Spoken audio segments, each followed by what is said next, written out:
we are proposing to all companies selling their products abroad that a one-stop shop service hosted by their own national tax administration, operating in their own language, and this is important, facilitates their cross-border VAT operations. This will make it possible to make one simple quarterly return for the VAT due across the whole of the EU via the online one-stop shop. This system, as you know, already exists for firms providing e-services, such as mobile apps. Our impact assessment has shown it to be an effective mechanism for VAT receipts, especially when a physical presence in a particular country is no longer necessary. The system will calculate and collect VAT for all online sales, which will reduce their VAT compliance costs by around 95%. Firms, large and small, will sell abroad with handle their VAT payments in the same way as they would do for a domestic sale, with the revenues being allocated to the member state where each customer is located. The upshot is less red tape, lower cost for businesses, and higher tax revenues for member states. So it is really a kind of revolution here. Secondly, we are putting in place two new thresholds. A threshold of 10,000 euros in annual sales, below which companies will continue to apply their national VAT rules.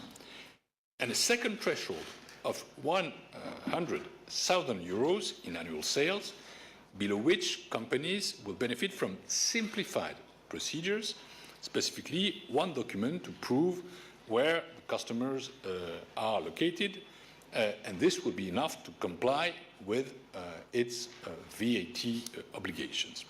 Thirdly, we are taking steps to ensure that businesses can compete fairly with companies from outside the EU.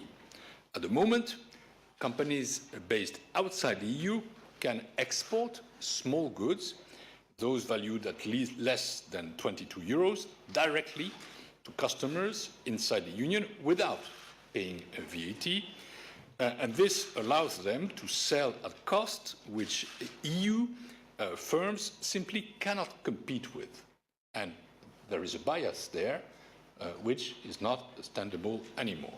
We propose to scrap this VAT exemption, which affects about 150 million consignments every year. It's a considerable amount. By charging VAT on every parcel entering the EU, containing items such as smartphones, tablets, for example, we will ensure, and that is decisive, a level playing field for businesses and plug a significant hole in member states' tax revenues. Fourthly, our proposal includes important reforms to improve cooperation between tax administration. And these will ensure that member states coordinate their audits of businesses using the one-stop shop. Businesses will benefit from no longer being faced with the prospect of 28 separate tax audits. Instead, they will deal with their own tax administration in their own language, and this is a major simplification. Enfin, je dois dire un mot. And now, finally, a few words on our proposals for VAT on electronic publications. This initiative keeps in mind the fact that European VAT legislation needs to be updated in order to be adapted to the digital era that we're living in. Now, with this in mind, President Jean-Claude Juncker, as of 2015, had said that he wanted physical publications and electronic publications to be treated equally when it comes to VAT rules. Now, at the moment, the current rules make it possible for member states to apply a reduced rate, and a very reduced rate, even a zero rate, to paper publications, be it books or newspapers. It is, however, not possible for them to do that when it comes to electronic publications, which are taxed at a higher rate. Now, I think that we need to be aware of the fact that this is no longer a reflection of the economy as it stands at the moment. Whether you're reading something on paper or in an electronic format, a book is still a book. A newspaper is still a newspaper. And the VAT rate should be able to reflect that situation. This is the modern reality, and it applies to media as well. And it is a decisive matter for their finances. It's all the more important in this world where we want diversity. We want a free and a strong media. So the distinction that currently exists between paper-based and electronic-based is somewhat addressed by this, because we are proposing to change the current rules to make it possible for member states who wish, and let me stress that point, only those member states who wish to take advantage of this. This is not going to be binding. We're respecting the principle of subsidiarity here, but if they wish, they can align the VAT rates which apply to the physical format and the electronic format. Now, you know this is something which has been debated now for many years, and I think that this particular flexibility, this freedom of manoeuvre, will allow economies to adapt to the new formats for press and the new economic reality for the media.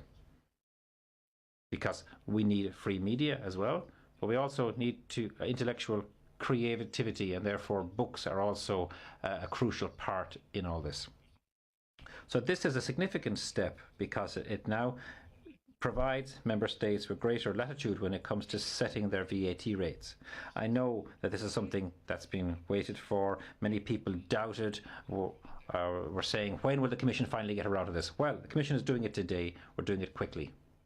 And this will now make it possible for another Commission proposal on the final VAT rates, which will be adopted by the end of 2017. And again, there we have a very ambitious timetable.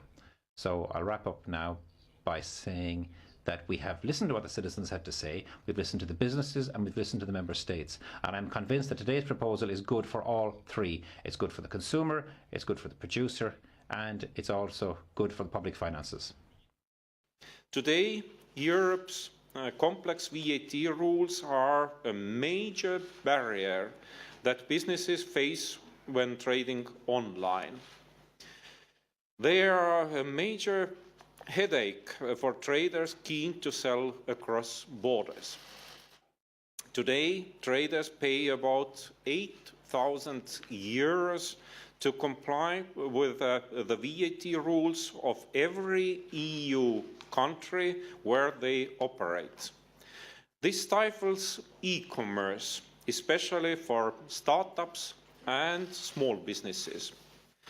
Now, the European Commission is proposing to simplify rules for e-commerce across EU country borders. The aim is to cut red tape, save businesses money, and make it easier for consumers to buy goods and services online. We propose a one-stop shop for online VAT payments that will cover goods as well as services. This EU-wide portal will allow companies that sell online in other EU countries to deal with the VAT like they do at home. It will cut VAT compliance costs by 95%. It will save businesses 2.3 billion euros a year. To help startups and micro-businesses, we propose to set thresholds for cross-border online sales.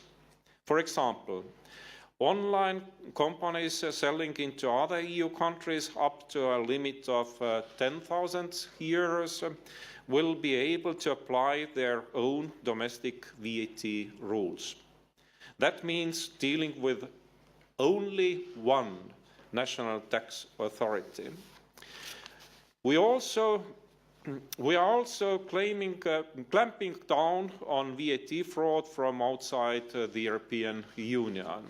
EU countries lose 5 billion years of VAT revenues every year due to non-compliance in cross-border online sales and the VAT exemption for small parcels. At the moment, small parcels imported into the EU that are worth under 22 euros are exempt from VAT. With around 150 million parcels entering EU countries VAT-free every year, this puts EU companies at an unfair disadvantage. The current system is also open to fraud and abuse. One recent study showed that 65% of items bought online and imported via postal operators did not comply with EU VAT rules. We need to change the system and remove this tax exemption. Lastly, governments should have the option to apply the same tax rates for electronic and printed books if they want to do so.